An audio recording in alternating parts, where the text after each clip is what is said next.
to start us off, I just want to introduce that we also have several Mass Cultural Council staff with us tonight.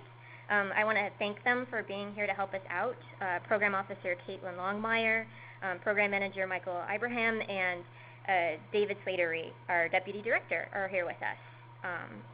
So I'm also very excited to introduce the speakers for tonight and welcome them to be here in the room with us. So Tracie from MASSCreative is going to talk to us about MASSCreative's work and give us some tips on advocacy. And then Jean is who is now the former chair of the Medfield Cultural Council, is going to talk about Medfield's experiences and what led to their success. And then Maria, also now the former chair of the Medford Arts Council, will then talk about what Medford went through, which will be slightly different perspective on the overall process. And again, there'll be time at the end for questions. So before we get to our speakers, I just want to go over some resources about local advocacy that we have on the LCC website that councils can be interested in, who are interested in pursuing advocacy and looking for asking their municipality for local funds where they can find some information. So please bear with me as I open up controls to the desktop here. So this should be familiar to you. This is the LCC website, and all the information that you need as LCC members will be in the LCC members section. And you don't have to log in to get a lot of the resource information that we have. And again, there's a lot of information about basically everything to do with the grant cycle in these bullets under the toolkit if you're curious. But tonight we're going to talk about local advocacy, so I'm going to show you where you can find information about that, which is in the Beyond Grant section. In the Beyond Grant section, you can find information about fundraising, building community, connecting with other cultural councils, arts education, and finally, your municipality, which is information about how to build a relationship with your municipality. And in turn, that would probably be one of the key steps in pursuing asking them for money. And if we scroll down to the section on municipal funding, there's actually a couple of resources I just want to point out to you. The first one would be actually is the enabling statute and regulations that is basically the exact wording of the LCC program in kind of legal terms that you can provide the town that would give them more information about the legal ability of councils to fundraise. And you can see I opened that here. And all of this is our regulating statute about local cultural councils. In addition to that, underneath that, you can find in this municipal guide that we just recently developed this past year with the Department of Revenue. And this guide I would recommend providing to the town accountant or the town clerk, particularly if your council is interested in fundraising and they haven't done it before. And this is kind of lays out basically how to set this up with the town. And if they have questions about how that works, you can always point them back to us, but this is a good place to start to provide the town that information. In addition to that, I actually have some things I took from who you'll hear later from Jean and Maria, Medfield and Medford. The first one is a fact sheet that we can, this one is our MCC fact sheet that we can tailor for any kind of advocacy effort. But in particular, it just gives you some basic information about the program and what the funding goes towards. Then we get to Jean's sheet, which is basically an overall comparison of how different councils are funded. What it is a breakdown of how the different councils are funded locally and how many councils are actually receiving local funds. And she found it very compelling in her argument with the town, or I shouldn't say argument, but in persuading the town to demonstrate that other communities do this, and at the scale that they do it, and how the town can commit as well. And if you keep scrolling down, you'll see this poster that was used in Medford Arts Council about providing more information about it. And then also there's a link to the petition that they used in Medford about funding the local cultural council. So as you can see, there's actually quite a bit of resources that we have on the website. And again, if you need help finding that later on, feel free to get in touch with me. And that's pretty much it for what I have to say.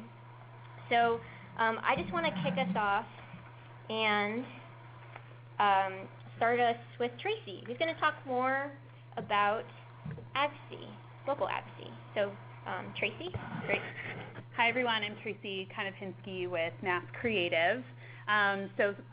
Some of you may know about MASSCreative. We're the statewide arts advocacy organization. So we work with artists and arts leaders to bring more resources and support to the creative community, all under the idea that arts is not just nice, but necessary to building vibrant, connected, and creative communities. So our entire mission is to build the political clout of the arts and cultural sector. So what we have learned since our start, we are pretty young over the past 2 years, is that the arts community, we have such great stories to tell, but we often don't tell them outside of our small little pockets. So the LCCs know about the impact that you all have, especially in the local community. The theater organizations know about their impact. The individual artists know about their impact, but sometimes Eastern Mass doesn't talk to Western Mass. The small organizations don't talk to the large organizations. The dancers don't talk to the theater folks. So we need to broadcast the stories of our community's impact. It's something really unique to our sector, that we have such vibrant stories to tell. The second thing that we've learned is that we need to ask for what we need, not for what we think we can get. The arts and cultural community has done so much with so little over the past several decades.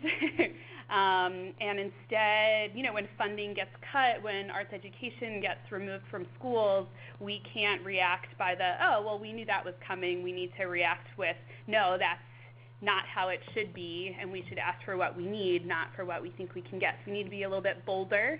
And then the third thing is that we need to build a powerful community voice. So just like there is a women's movement and an environmental movement and a youth movement, there needs to be an arts movement. So when we come together, tell stories and ask for what we need, we build the political clout of the community, and that way any decision maker, whether it's a municipal leader, someone from the Board of Education, or an elected official like your state representative or your state senator, the governor, that they know that it's, there is a lot of people making this request, so that we're a force to be reckoned with. So that's why we exist. We can't exist without the great efforts of the community, so you make our jobs very easy. It's great to be able to work with you and advocate for something that is so meaningful and for folks who are doing such great work.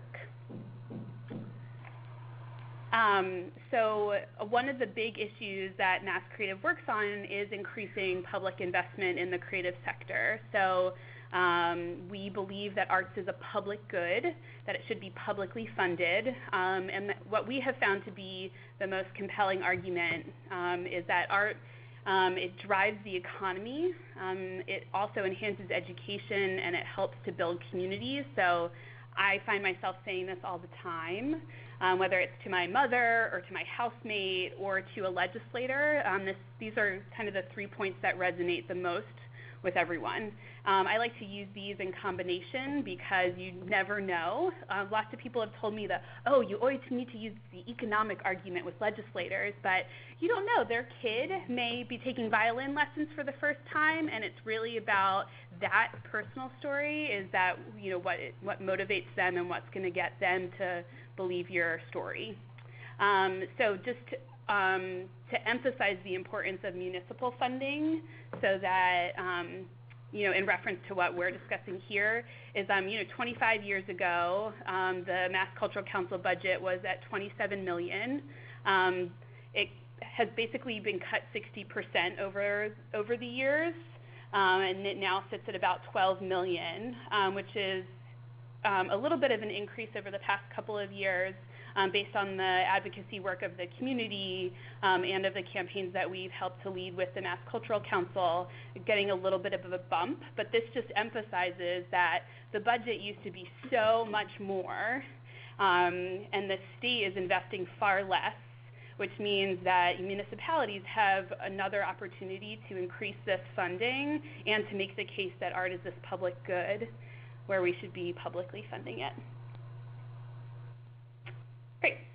So quick little advocacy 101. This is pretty simple. So when I run any campaign, whether it's a funding campaign or to keep art education in schools or to get more access to public art, I always think about campaigns always come down to what is it that you want, who will give you what you want, so who's in power, who's the decision maker, and then how do you get that person to give you what you want. It's pretty simple. It's also every decision-making process down to like getting your kids to wash their clothes. So then thinking about campaigns, there's just 4 basic steps that you go through. So one is defining your goals, so that's the what you want. The decision-making process, and then the decision maker and what influences them is all about who will give you what you want, and then the strategy and the tactics are answering the how. So this will all make way more contextual sense as Jean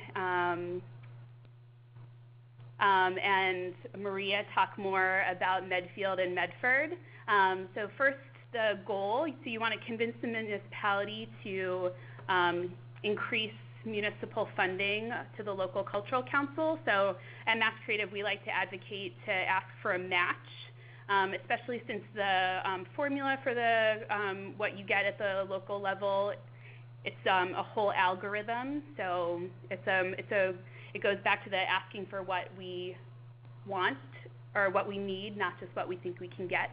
The decision-making process, so depending on your form of government, whether it's a town council or a selectman, or if it's your decision is made under town meeting, this will change a little bit, but we like to advocate for adding a line item to the town budget. The reason being is that it gives a stamp of approval that the decision-making body supports it, and it's something that is basically automatic every year. So we found that once a line item is added, it tends to stay there so that you're not making the ask again each year. So that's what we advocate for. And then decision makers, again, this comes down to your form of government. So there's a bunch of different characters in place. There's always a finance committee. This may also be called a warrant committee. And then depending on how large or small your town or city is, it may be a town council or a select board. There may be a mayor, or it may face a decision with a town meeting.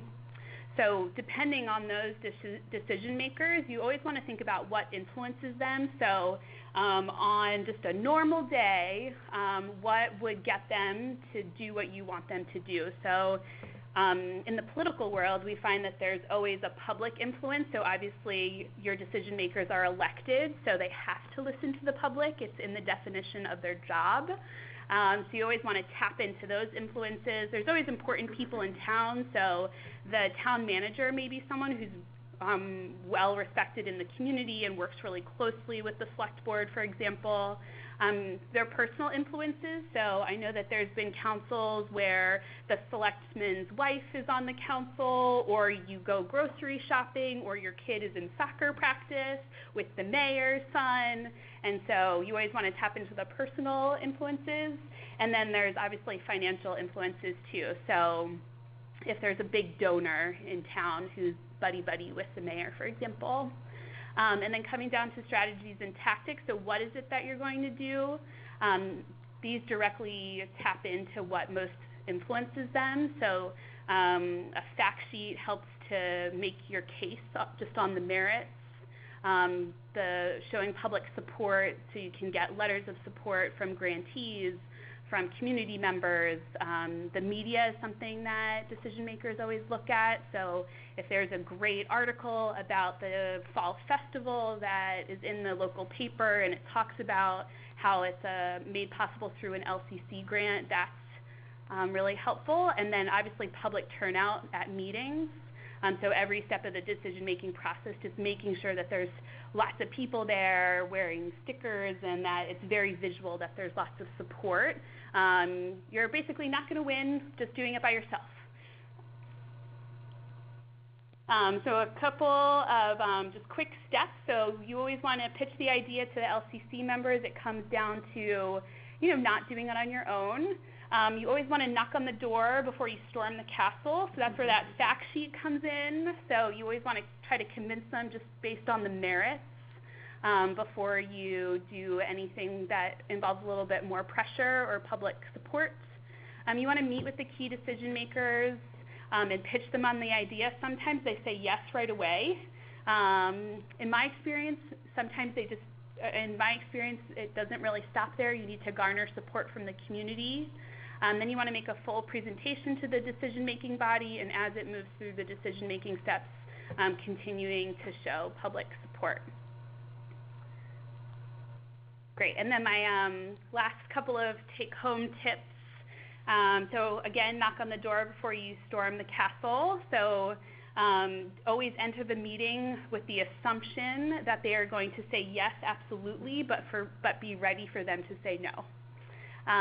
You always want to identify and build a relationship with your best people. So you want to spend more of your time with the people who are friendly towards your efforts and not just trying to convince the person who's on the fence or against you. So work with your best people. You always want to secure support of the community. Obviously, these are elected officials, so they're supposed to make decisions based on what the public wants, so you always want to demonstrate that. And then in terms of what we have found to be the most compelling, you want to stick to. So this varies from community to community, but like one statement that you repeat all the time to your LCC members, to the media, to the decision makers, you want to make that message concise, compelling, and say it over and over, so make it consistent. You want to say it over and over, almost where they've heard it too much so that it sticks in their head. So those are my tips. Thank you, Tracie. That was really helpful, and I think that we're all kind of excited by hearing from MASSCreative in terms of just basics, like how to feel ready for these kinds of meetings. And so the next two speakers are actually LCC members, and we know you love to hear from other LCC members, so we're really excited to have Jean from Medfield, who's going to talk about their recent success in landing matching funds from their town. So thank you for joining us, Jean. I'm going to pass that. Thank you, Jennifer. Thanks, Tracie. I'm actually going to reiterate a lot of what you just said, but I'll try to just do it with some of the anecdotes from our experience and give you some of our real-world experiences. And thanks for the opportunity of the webinar. I didn't even think that this was an option until I had attended a networking session that the NCC had hosted one summer, and one of the other council members happened to mention that they had received support from their town, and I thought, well, if they can do it, so can we. So, this is really important to get the message out that it is possible. After I had that epiphany, I discussed it with the rest of my LCC members, and we decided to move forward with it, but we did have a long conversation about how much to ask for. So we were pretty confident that we could probably get $1,000 or $2,000. Some members wanted us to go for $10,000.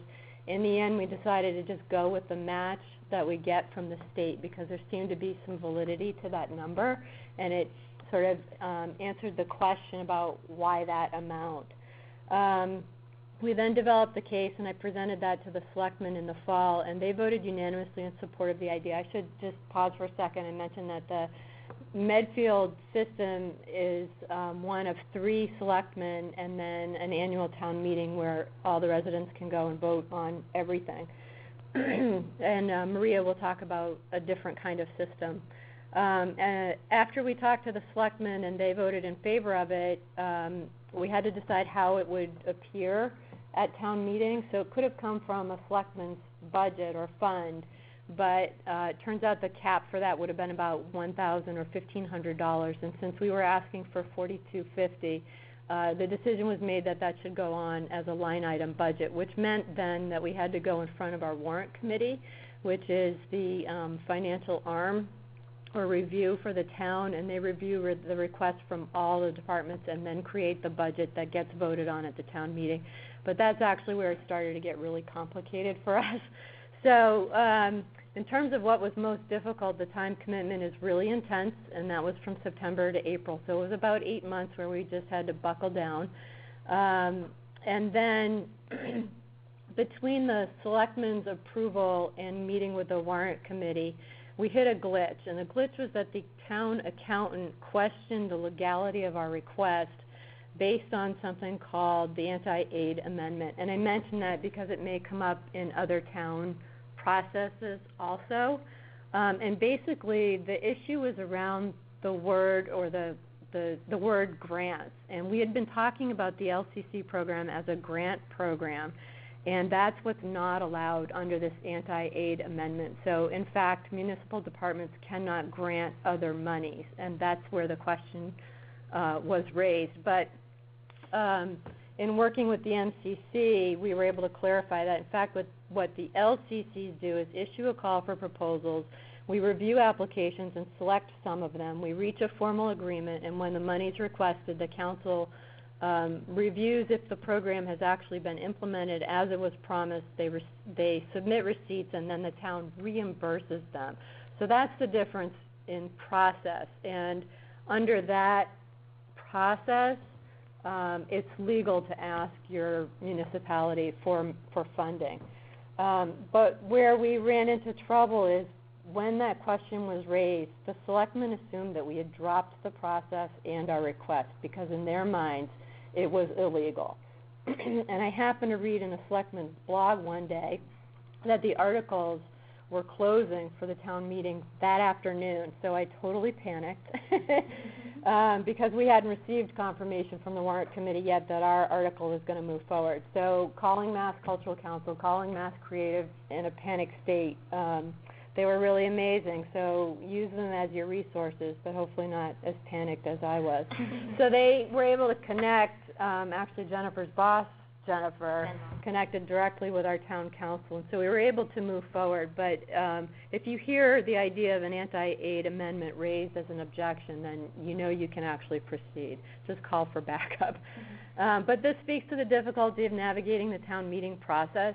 Nobody is tracking your article but you. So you really have to insert yourself into the process. You have to ask at every meeting, ask what happens next, when should I expect notice, and who am I going to hear from, and then follow up. And then understanding the warrant committee really is where the uncertainty came in, because you get no feedback, or at least we didn't, when we make your presentations. Because the warrant committee can vote in favor or against, they can be unanimous or split, but you leave the meeting not knowing how they're going to vote because they need to hear from all of the town departments, and then they make their decision, and then they make a presentation at town meeting.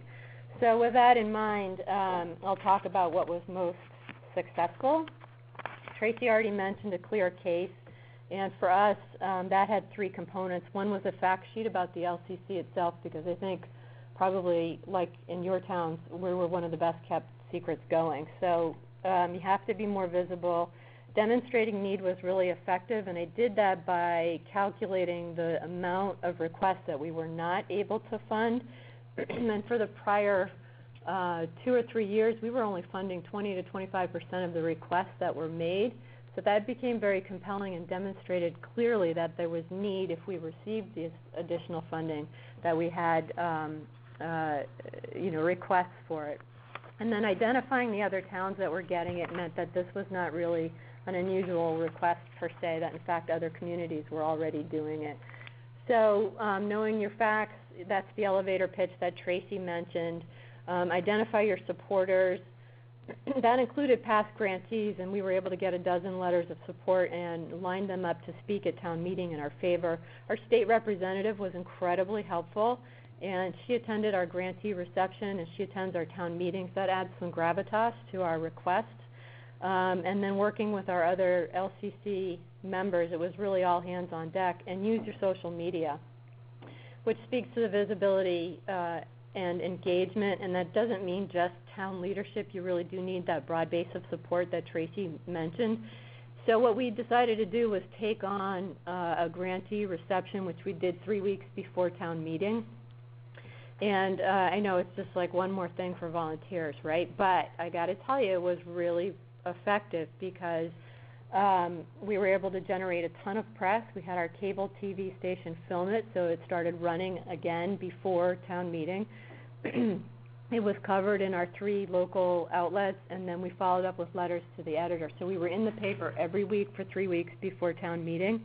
We also invited the selectmen to participate, so not just attend the meeting, but they were the ones actually handing out the grants or handing out letters of appreciation. And what I saw was that people actually started to connect the dots about how these programs happened, how they were funded, and the importance of the local cultural council money. So it was a really effective PR part of our strategy towards town meeting. And then at town meeting, I stood at the door and I handed out a flyer to everybody, and we'd calculated the request was 35 cents a person in our town, and people joked with me on their way in and said, "Do you want my 35 cents now? You know, here you go." I mean, it was kind of a no-brainer to me, but I didn't know how the meeting would go, so we were trying to anticipate and build support at every possible step that we could. We lined up speakers also to speak in our favor at town meeting. The selectmen spoke first in favor. The warrant committee then spoke in favor, fortunately, and then as soon as the mic was open, I ran to it so that I would present a positive message about our case first, thanks to the advice of Tracie. And then a second council member got up and spoke in favor, and when he sat down, nobody else approached the microphone. So at that point, we knew there wasn't going to be opposition, or at least vocal opposition, and we started to feel a little bit of relief. They took the vote, and it was unanimous with no dissenting votes, and I almost fell off my seat. So quite frankly, it's possible. That just speaks to the teamwork that it takes to do it. So what would I suggest other councils do?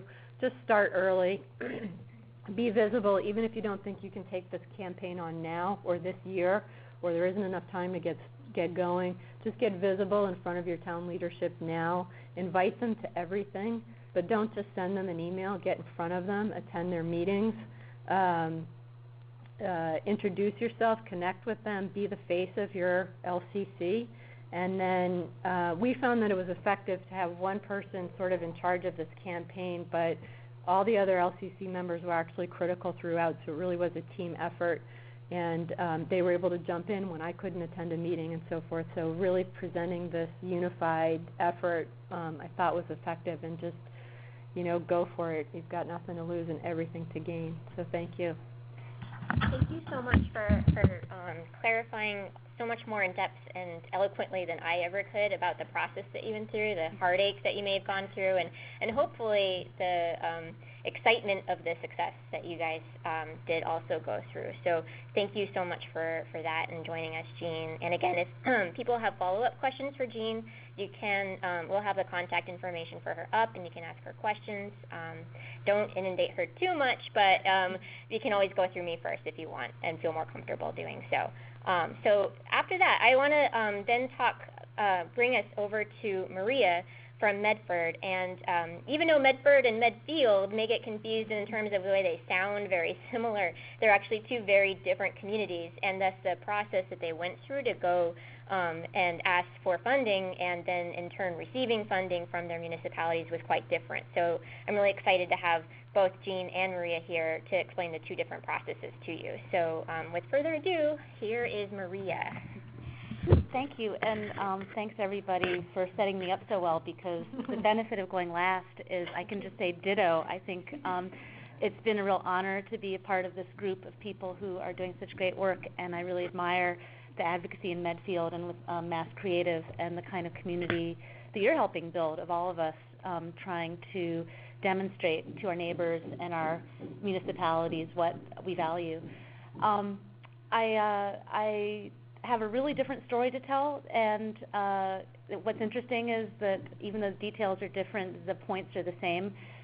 So as we were preparing slides for this webinar, I was looking at what Jean was planning to say, and I was thinking, yeah, okay, well, I should say that too. Yeah, I should say that too. So I'm going to just try to walk you through a little bit of Medford's special circumstance. But in general, I just want to echo all of the points that both Tracie and Jean have already made. First of all, Medford is a city with a strong mayor, and with a city council that essentially doesn't have real control over the budget, which is the mayor's budget. I have a lot of respect for people on the council that have been advocates for the arts for a long time. I'm a relative newcomer to Medford, having lived there only 8 years, which, as you know, in Massachusetts is like, you're not even a resident, really. But I had spent 5 years at that point on the Arts Council, and I had seen and heard about other activities that people had undertaken to support the arts. And I'd seen my fellow Arts Council members really struggling with the question of how do we expand the pot of money that we have to allocate, especially in light of the fact that we only were able to allocate $1 for every $4 requested. So I think, as Tracie made the point earlier, there's just a huge demand, I think, for arts programming at all levels in our community, and we wanted to see how we could support it better. We're all volunteers. I have a full-time job. I'm a full-time mom, as well as working a real job or a out-of-the-house job, and I have very limited time, and I wasn't really in a position at all to take up an advocacy campaign, but I did see the passion of what people felt, and I also saw the efforts that my Arts Council fellow members were putting in to try to raise money. We had a few fundraisers where we raised $2,000, $3,000, something like that. It's a huge amount of work.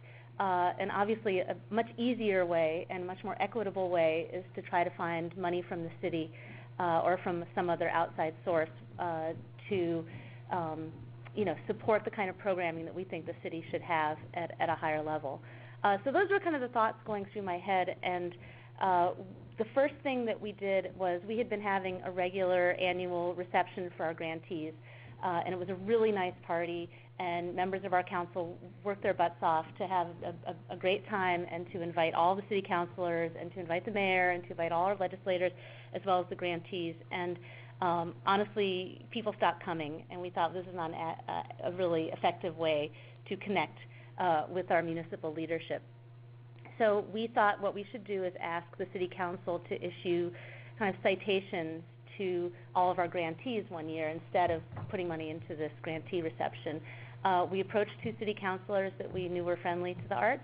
We asked them if they would do these citations, and they said, sure, no problem, because what's easier than signing a piece of paper with a fancy seal and saying, thank you for all you do for the community.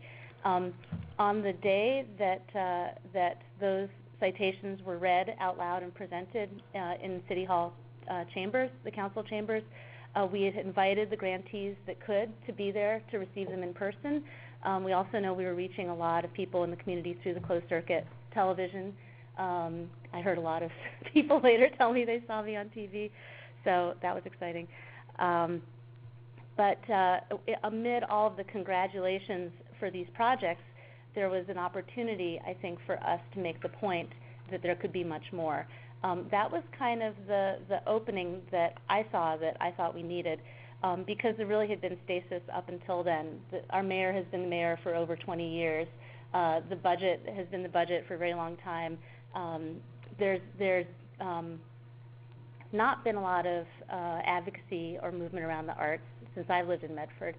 So there wasn't any kind of specific agenda, but we really needed to figure out how city decision-making works. So when we had the citations presented, there were some people there, local allies of ours, arts activists and leaders of arts organizations who were able to get up to the microphone and thank the council for doing the citations and recognize their appreciation for the arts. And it was a big pat on the back moment. And then I was able to get up and say, we think we're really great, but this is the sort of elephant in the room that we're not talking about, which is that the city does not provide any support for the arts. And that kind of got the ball rolling. Luckily for us, that was in fall I think early October, and the mayor was up for re-election in a few weeks, and he didn't have a strong opposition, but it was definitely a time where he was trying to do things to show the public how much he cared. So we had just been involved in another project to get a raised crosswalk put up by Tufts where cars were speeding, and there were some real hairy incidents going on, and he'd been extremely responsive to that. So I think the feeling was that he would be responsive to a request for funding from his budget. That's when the 1 week or 2 week advocacy campaign started, and I really had sort of a crash course in learning how the city worked. And I think the key takeaway for me, and I think Tracie touched on this a little bit, was just to respect people, to not come in with anger or kind of dismay, but to come in feeling like these people were allies, that they wanted to see the arts thrive, and that they thought it was a good part of the city budget before we assumed otherwise. And in fact, knowing which of the city councilors had been advocates for the arts in the past, we were able to approach those people directly and talk to them, quite frankly, about what do you think we should do, when should we do it, what should we ask for. So getting over those hurdles pretty quickly was difficult, but then came, kind of the easy part, which was creating this campaign. And I think you saw a few minutes ago the MoveOn.org survey, a petition that we did. That was just an effort to get more names behind our initiative. City Councilor introduced a resolution to provide $10,000 of funding for the Arts Council, which for us was not a match because we get annually about $15,000 according to the local aid formula. I'm sorry, Jean's crying over here. But 55,000 people live in Medford, so We're only 12. that's why. So we were able to get a lot of signatures very quickly onto that petition and present it to the city councilors and to the mayor before the vote. So that was, I think one of the key moments. And the other thing was to not only, bring this quantity of people, but to ask these allies to return to City Hall the following week for the next meeting. And just to have enough of us there, I don't think it was like a mob with pitchforks, but enough people so that, normally there's about 3 people that go to city council meetings in Medford, to have 15 people there and, 12 of them are people there for your issue, was hugely effective. And we also, just because of the nature of our arts coalition, had quite a great cross-section of people from all around the city, and many people who've lived there a lot longer than me, which is good. So being able to be there at that time, with the election kind of looming, to have this, what I thought was a very modest, reasonable request of a city budget that runs in the millions, and to be able to be factual was really important. And the fact sheet that I think you saw a few minutes ago was something we created to give to the city councilors, just because we weren't sure if they even knew what the Arts Council did. It states the barest of facts that are up on the MCC website and up on our website, but I don't know that they knew that we were responsible for catalyzing some of the really important and successful community arts activities, and that we were venturing into funding people of all walks of life in all areas in the city. So that was really helpful. And then I put a little bit of guilt here on the slide because, we were logical with our fact sheet, we were passionate, we showed up in numbers, but we also just really made the point to them that this is not a lot of money in the big scheme of things. And if you look at the amount of money that the city spends on other line items, to ask for $10,000 for the arts in a city of 55,000 people feels very reasonable, and it played very well, I think. What ended up happening at that city council meeting, for I think some of the people on the line were there, so you're probably laughing remembering this.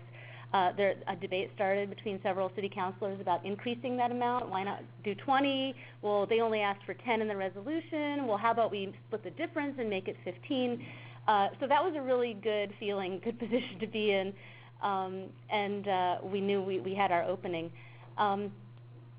So what ended up happening was, and it's sort of listed out here on this slide, that they passed a resolution asking the mayor to fund, I think, at 10, because that was the original council resolution, with a strong, desire by some people to increase that. And we immediately got on the phone and started calling everybody from the mayor through the whole city council to ask, what can we do to make sure this happens? And sure enough, he came back with $13,000 that year. And I'm happy to say that for the next cycle, the cycle that the Arts Council is granting out of now for 2015, a line item was introduced to the city budget for $15,000. So it's a great outcome. And these were the things we did. We basically were just prepared for that opening. We had our allies. We saw the strategic opportunity, and it was great for me because I really didn't have 8 or 10 months to slog along and try to persuade a whole town. So thank goodness that worked well.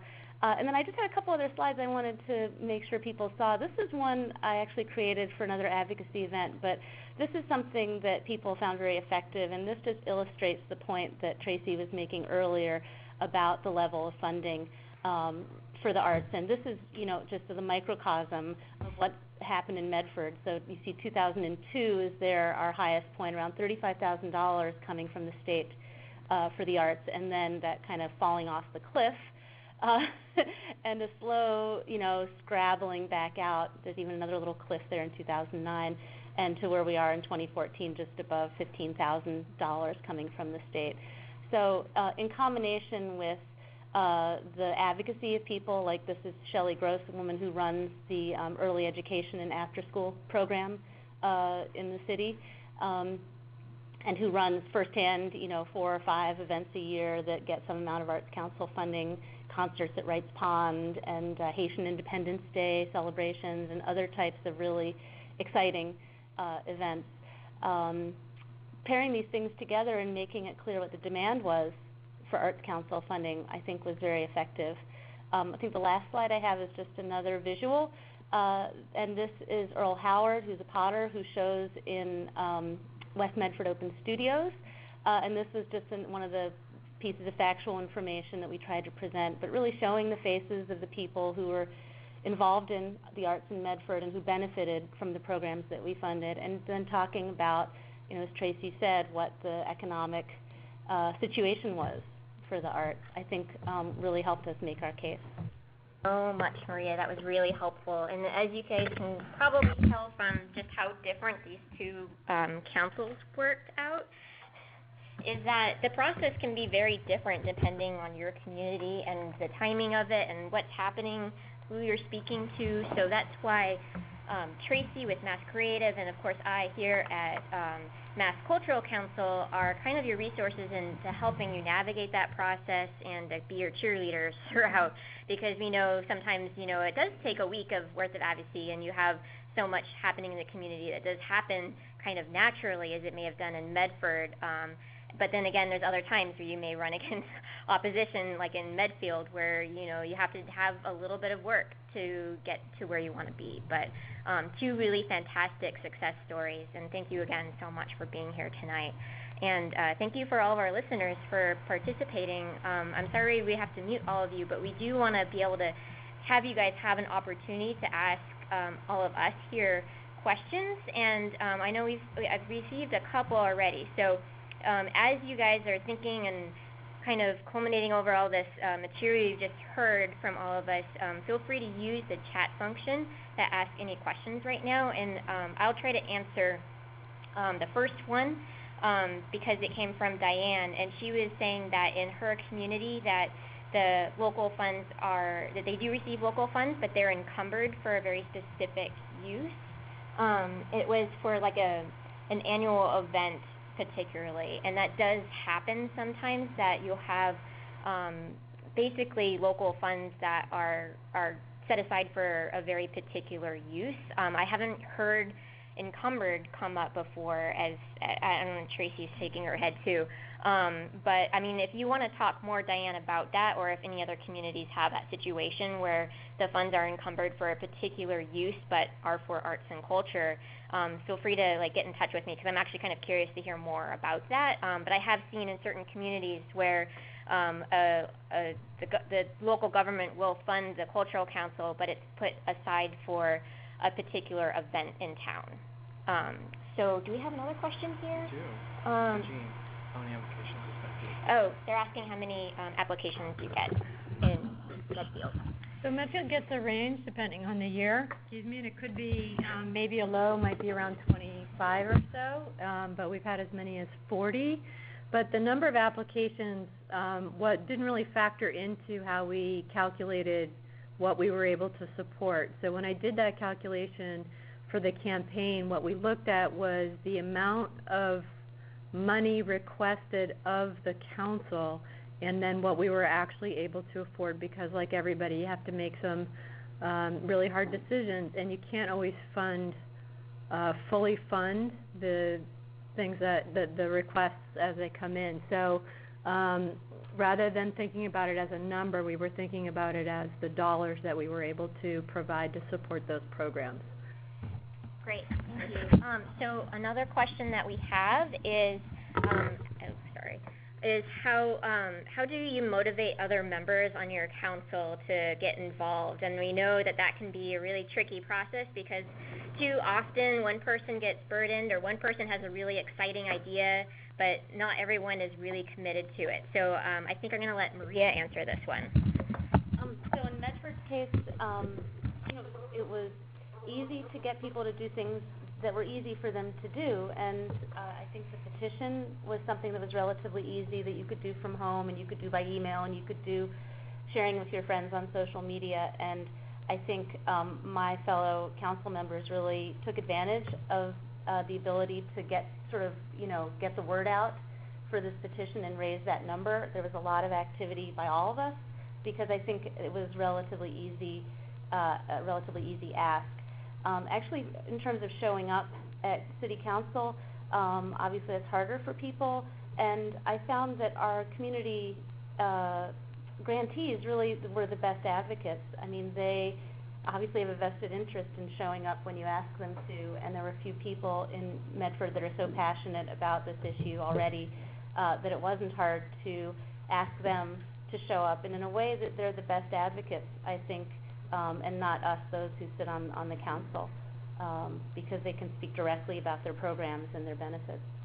Right, and I would just kind of add to that if you're thinking of starting a campaign, it really does help to have the whole council kind of on board with that. It can't be just a one-person machine that wants to get it done. If you really want to be successful, I think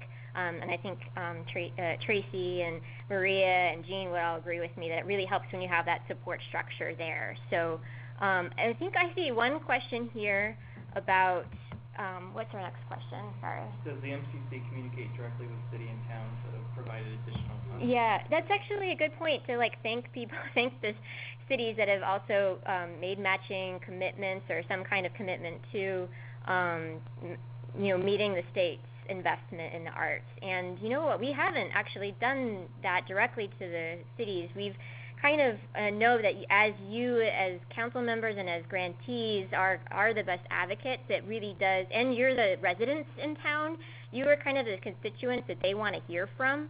Us at the state, we kind of see ourselves in a role as providing you the resources that you have in order to be able to successfully advocate.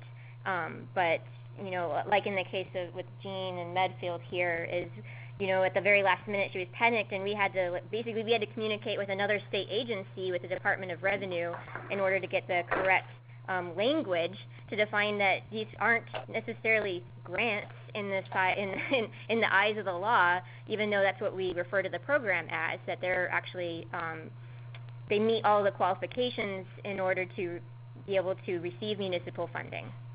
So that's kind of where we see our role in terms of how the state's involvement is. So I think Maria was just saying that she did also, and through this process, wrote tons of thank yous to everyone in the city, everyone in the town. So do you have, what was? do you have the next question? Are Medfield funds only spent in Medfield? And same for Medford. Right, so the question was if, that came in was if Medfield only funds in Medfield, and that's true of our recent history. When we had more money from the state, we actually did fund outside of town, but it's always been within Medfield in the recent past. And in Medford, the same, we only fund within the city, and in fact, our local guidelines state a preference for projects that have a local venue established, and in many cases, we prefer local artists. Right. We just had a cat walk across the keyboard, so we got some really random question that we just can't answer because it's indecipherable. Thank you, Kitty. Does anyone else have any other questions? I did see one person say if you don't have the support of the council, it's not worth trying. And you know, it really depends on your community and how crazy much work. There is some work. I just want to iterate that it's not just going to be an easy, like you ask them and you receive the funding. That may be the case in maybe one of 100 councils, but there probably would be a process and you would have to commit time to it. And again, you know, having that support structure of your grantees or your council members would make it more successful. So just think about it before you take on more work and before you take on more responsibility as a council. You could also just think about laying the groundwork now with the resources that you have. In terms, we've all talked about being visible, and you can do that with a smaller group, but it's still effective towards, you know, a future ask. So it's just part of a planning process. And you just have to, you know, meet with your council members where they're at and what their skill sets are. So some will be better at advocacy, but some can plan your reception. That's a part of the visibility campaign. So, you know, there's different opportunities for different skill sets. Do you have anything to add to that, or? So we have like another question asking if artists do so much, why should the city invest? And I mean, that's, or do so much with so little, which is true. You guys, it's always amazing to see how much does happen with so little funding. But I think as Jean and Maria both kind of presented, that you guys get so much more in requests and you are able to fund. And I'm sure you feel as council members that at the end of the day, when you're done with your voting meetings, you wish you had more money to give out. And that's kind of the whole reasoning behind how the city could be investing in these kinds of projects that are going back to benefiting the community. And I don't know, Tracie, do you want to add to that? Yeah, so I think it's definitely talking about demand, is that there's so much more demand than you as a council is able to give out. And then the other idea is that when the city or the town puts their stamp of approval by giving public funding, it allows the community to also get more private support. So if once the state gives money and once the city or the town gives money, it's easier to leverage donations from the local restaurant or from the local bank. And so it's that's what the council wants to see, your town council or your selectmen, is that there's this public-private partnership and that everyone's, you know, all boats rise with the tide idea. So that's another argument that you can use, is that this is a stamp of approval from the municipality, and so it helps us work together with the larger community. I wouldn't be above, you know, shaming people about this too, because I think this is just such a disgusting and, you know, wrong point of view. And if you have in your community any of the type of grantees that we have, for example, we have a woman who is a musician who goes to nursing homes and gives performances, and you know, wouldn't it be great to not just have her there at the city council meeting, but have the director of the nursing home or have a resident from the nursing home? And can your city council look those people in the eye and say, you should only have one concert a year, you know, you 400 people that are served by this $200 grant? Thank you. I think that we can all say there's a very compelling case that this funding is very much in need. Do we have another question? I see. Oh, okay. Okay, so I'm going to give one more minute for anyone to submit any more questions. And then I'm just going to move on to this next slide, which you can hopefully see, and this is all the contact information for people who have follow-up questions after or think of something later on. And again, you can always contact your MCC staff contact with Massachusetts for any council-related questions. And really, I just want to thank all of you, all the speakers for helping us out tonight, for sharing their advice and their experiences, and to thank all of our LCC volunteers, because you already do so much to support arts and culture in your communities. I mean, you have jobs and lives and kids, and you still commit this time in order to get this funding out, and it's an unbelievable thing that we can never thank you enough for all that you do. And we at the MCC here really love and enjoy working with you so much, and we're constantly inspired with all that you manage to pull off in your community. So thank you for saying thank you. So I'm just going to sign off because we're at time, and I don't see any other questions. So thank you, and good night. And do you guys have any other parting words? Or okay, all right. So good night, thank you, and see you. Good luck. Yes, good luck. Thank you. Bye.